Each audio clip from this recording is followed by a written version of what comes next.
Today we're going to talk about the best sales training on the internet, and we're going to talk about 5 names: Alex Hormozi, Grant Cardone, Jordan Belfort, Jeremy Minor, Andy Elliott.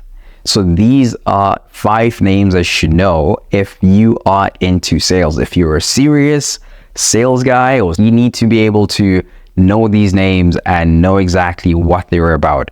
So if you're looking for the best sales training, I will walk you through each one of these guys and show you exactly, or tell you exactly what they're about, what I think about their training and their style of sales, right? So first of all, Alex Hormozi.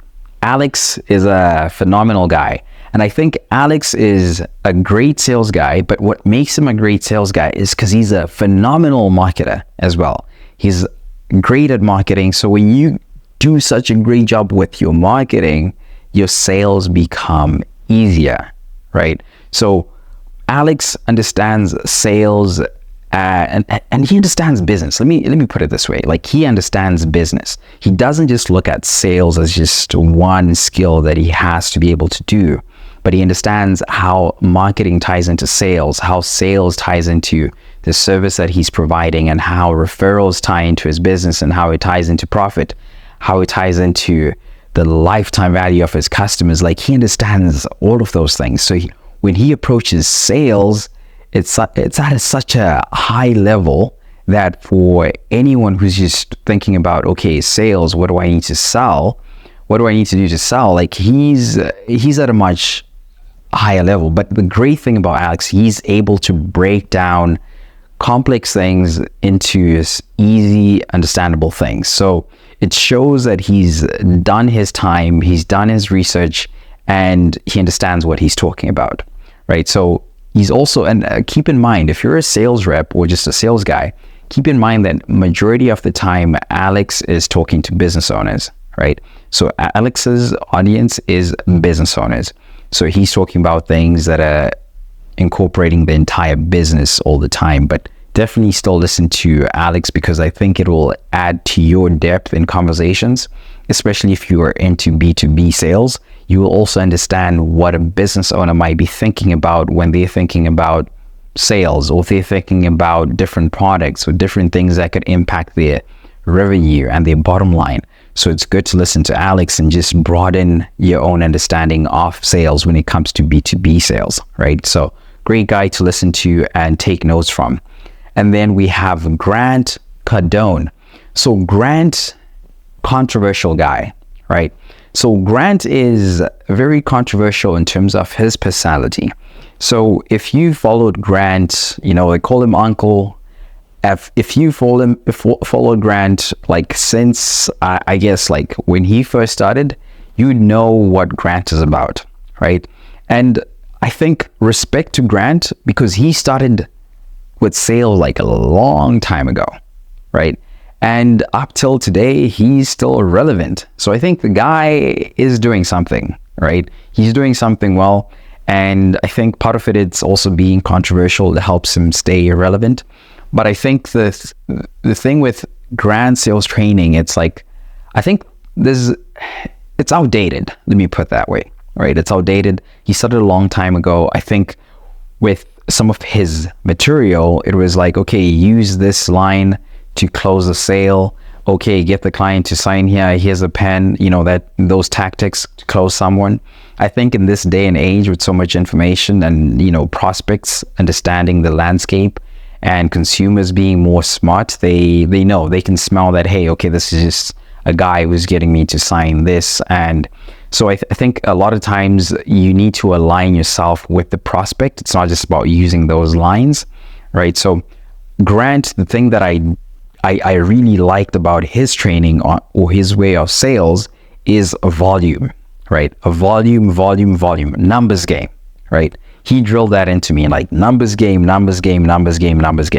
right? So you need to be working hard, right? Grant's work ethic, phenomenal, right? And his, I'd say, longevity, right? He's got his own, stories on controversial things, but I don't know too much about that. When it comes to sales and what I've seen about Grant, I think there are those things that are great about Grant, right? And then when it comes to Grant, I know there's if you followed, sales, or you're a sales guy, you've probably watched the podcast with him and Jordan Belfort, right? Where they're kind of going back and forth, right?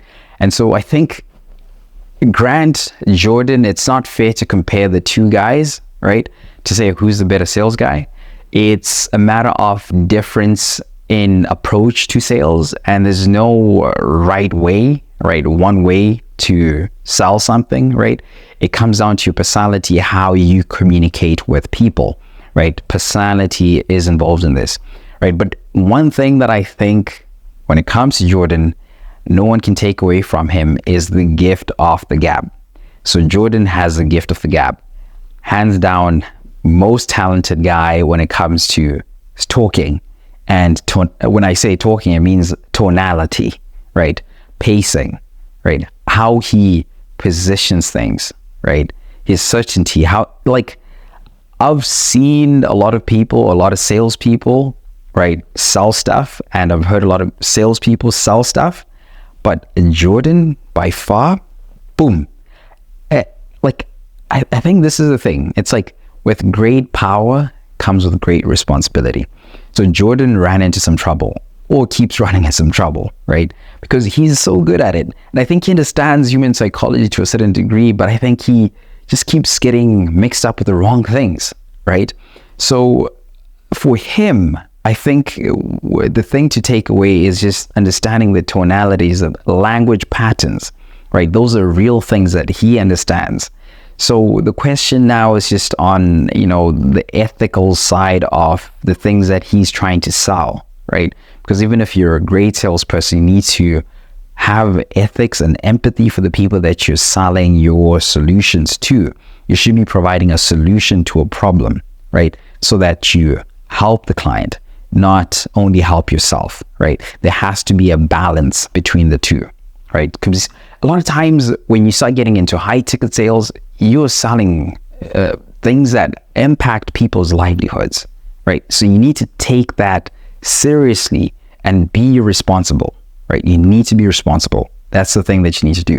But in terms of taking away the good from all of that, I think as a sales guy, you need to understand that tonality, pacing, language patterns are a real thing, and they can elevate your sales, right? You need to balance the skill and the volume, right? You need to balance, right?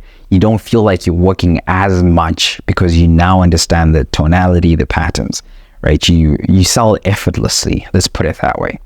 And then the next guy that I wanted to talk about is Jeremy Minor. Jeremy Minor came on the scene, I think about 2 years ago, where he started talking about tonality as well, right? Because he's a guy who's big on tonality.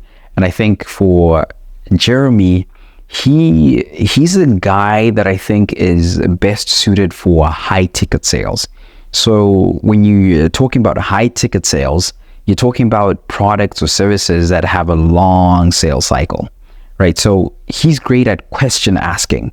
When you talk about asking and uncovering problems a prospect might be having, I think Jeremy is great at that. Like from the trainings that I've seen of Jeremy, like that's one thing that he does so well in terms of uncovering the problems that the client might be having. So you need to really think about, okay, this person is having this problem, but they might not even understand the problem that they have. So you need to help your prospect articulate the problem, right? And you don't want to just keep talking. Get the client to talk about the problem, right? And then you show that you understand the problem. That's one thing I think Jeremy is great at, right? I still want to see more of his content as well. And I think he's phenomenal. I think in terms of like building trust, is a guy that if I was to listen to him on the phone, I would trust him almost instantaneously, right? Just because of his demeanor as well. He's also calm. He's not rushing me. He's not trying to rush anywhere. Like he's taking time and interest into what I'm saying, right? So that's what I think about Jeremy. And then Andy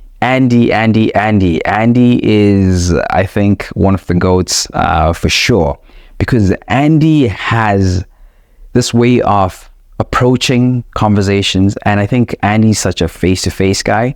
So On the phone, it might be a little bit different because I think his strong suit is in person because he has a presence, he has a confidence, he has a charisma, he has it, right? When you see him in person, right? So you can also tell that he's there and he cares, he wants to win, and he wants you to win as well. So you can tell that he's there not just to, win and hit the sales numbers, but he also wants to serve his clients. He wants to serve his people. Right, so for Andy, I think you kind of see him growing. Like if you watch some of his old videos, you can also see the growth that he's had. Right, I think he was working with Bradley, who's his mentor, something like that, I think. But when you see how Andy approaches sales, you can tell that, okay, he's got the tonality, he's got it, he's got the tone of certainty. Like when he's talking, he's got a lot of confidence, right? And that confidence also comes with his body language, right? So he's using all of those things all together, right? So the sales, when it comes to sales training, you need to understand, okay, the best sales training that you need is dependent on your type of sales. Are you doing phone sales? Are you doing face-to-face, right?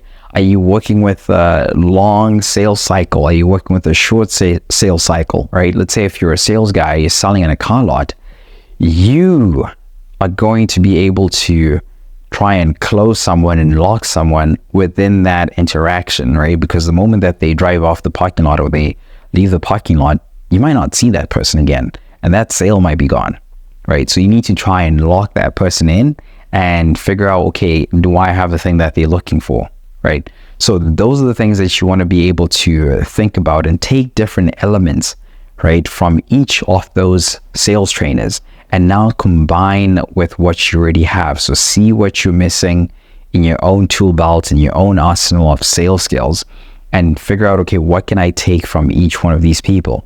And you can go, 6 months learning from each one of those people.